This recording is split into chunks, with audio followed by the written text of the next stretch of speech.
Brain power! Experiment plan. Oh, here it is. Brain power, published 2000. Okay, so this is the same thing that Sam was looking at in one of the other episodes. Okay. Video logs. I've decided to try to keep Laura with me. What? For years, I've researched the possibility that consciousness, or mind, is not the same thing as the physical brain. Oh. Since Laura's funeral, I swear, I have felt her presence. I've decided to spend several hours a day in the isolation tank, visualizing Laura.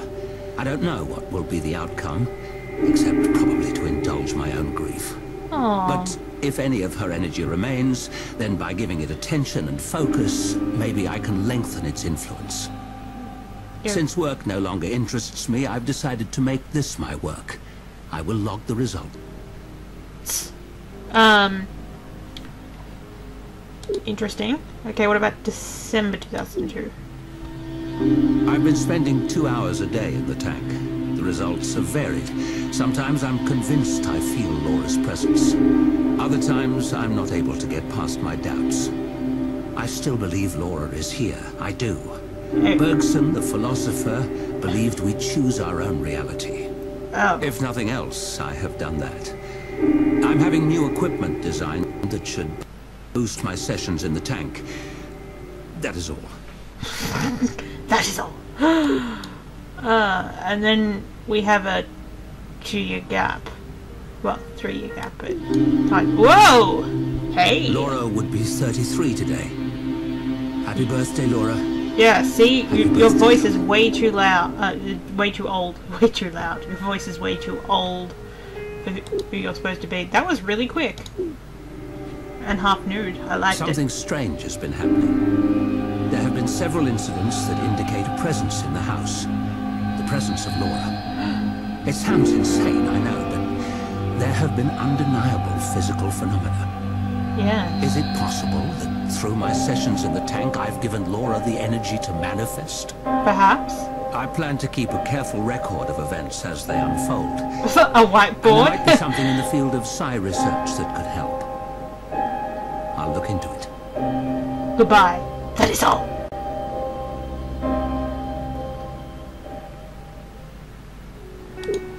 Alright. Laura's presence in the house has continued. I've decided to begin a new experiment to study the effects of imagination. I'll use students as subjects and my fMRI. Okay. My hope is to record data on the areas of the brain involved in detailed visualizations.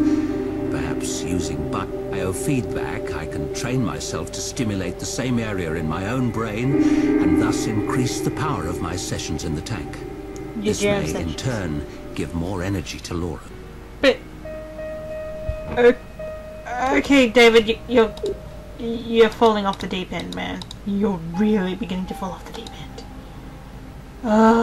Camera. I don't need to make a new video log right now, but I want to review the ones that are on my computer. We already have done that. I'm not ready for the tank. I still need to find a sensory item for sight. I need to find a sensory item for taste. I need to find a sensory item for touch. What was Laura wearing that night? I need to find an auditory sensory item. We must have been listening to music that night. Okay, that's a lot of things to just suddenly tell me. What is this? Household chemicals, direct link to asthma rise. That's nice. Well, not nice, but you know what I mean. Telepathy, precognition, telekinesis. Some interesting facts about psi. Oh, we can actually read all these. Sending a picture or design. Telekinesis. Oh, this is the dialogue. Okay. Okay, go back here. There have been thousands of legitimate scientific studies done on psi phenomena over the past 100 years by top-notch universities such as Princeton and Cambridge. The bulk of these studies are conducted in the following broad categories: telepathy, sending a picture, precognition, predicting a card, and telekinesis, mentally forcing something.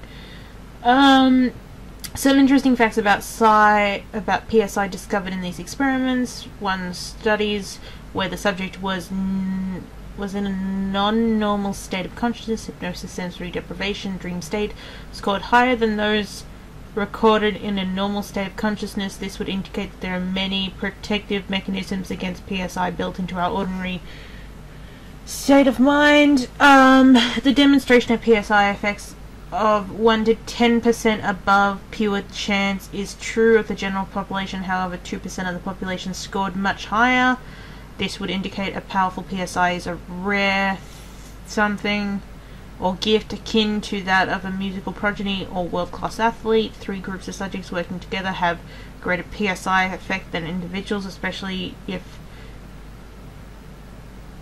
in something invested in a bonded relationship. 4, the highest PSI results have been obtained by studies using a random number generator or RNG. Next page, please. Oh, wrong one, sorry. PSI studies using a random number generator or RNG show the best results. An RNG is a device that randomly generates numbers between 1 and 39.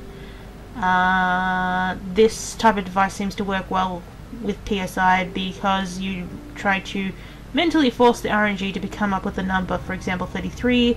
The fact that it might do so does not violate the laws of nature. After all, there is a 1 in 40 chance of each and every roll that a 13 will appear. Thus, forcing a 13 is an easier task on the mind than moving a ball or bending a spoon. However, if after 50 tries you have generated 10 instances of 15 instead of the 1 that would occur by pure chance, it is likely that a PSI is taking place. Oh, I can actually get closer to this. Fantastic.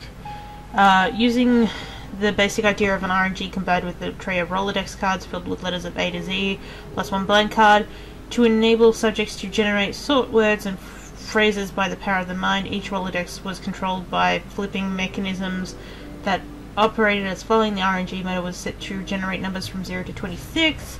If 1 signal was revealed, it flipped to A. If 2 was received, it would flip to B, and so forth until If the number 0 was received, the tray flipped back A's blank card. That's nice.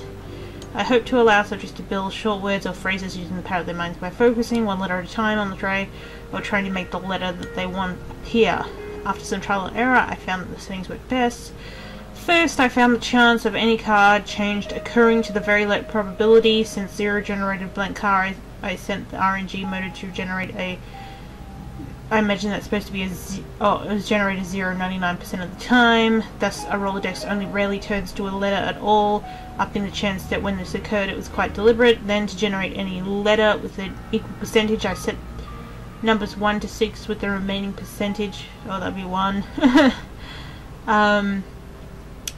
Once a Rolodex on the card flipped to a letter, the tray would then lock that letter and move on to the next Rolodex. In this way, RNG motor would control 1 letter at a time. Finally, all other letters would stay at 00 as they were not used in this experiment. They were remarkable results being compiled for the Matrix article. Any interesting scientists are encouraged to do their own version of this experiment. Okay, so they actually show you what you're supposed to pretty much look like. Okay. 1 to 99, 1% and 99, 0 indicators says. Okay, cool. I think I get that. Dr. Stiles, you sounded anxious for this, so I had it couriered to you as discussed on the phone. The only thing you need to do is connect the RNG motor to my little invention here. Since you have my book, I won't bore you with the details. I should take another look at the instructions in room. But I did. So shush. Good. Now I can get started. Huzzah. Okay, now 0 was a 99% chance. And the rest of these were just 1.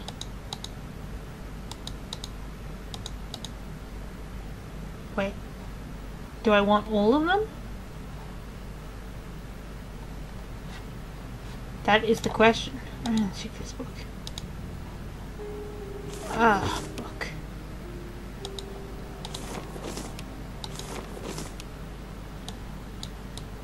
Alright, here we go. 1 to 9, a set number of generation between 1% and da da da.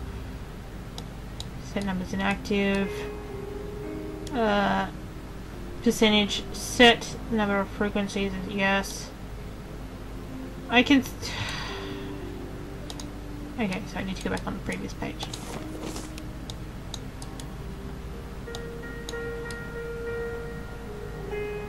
RNG to generate a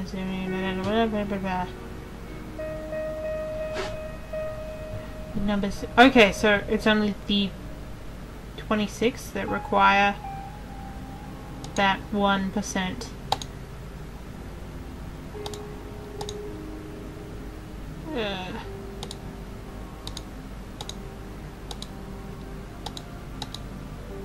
I'm assuming I'm doing this correctly. No. Bad game.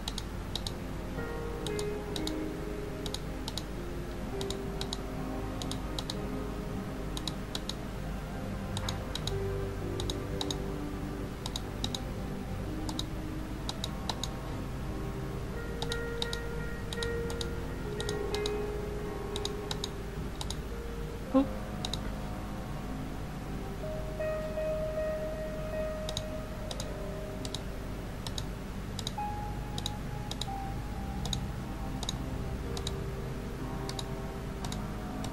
Yes? No!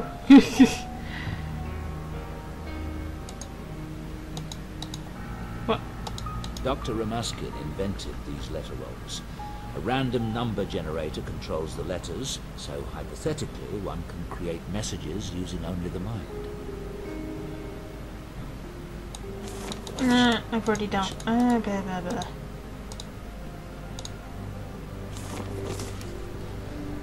Alright.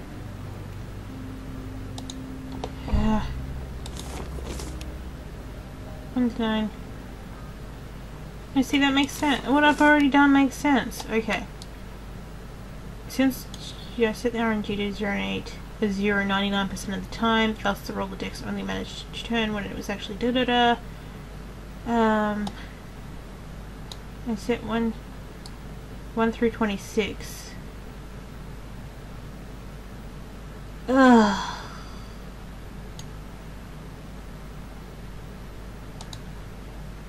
Well, then that's done. 1 1 1 1 1 1 1 1 1 1 1 1 1 1 1 1 1 1 1 1. Yes, I do believe so. Anyway, I guess we'll take this as our episode break, because we've played a little bit longer than I thought I was going to. So we'll see you guys next time. Bye bye.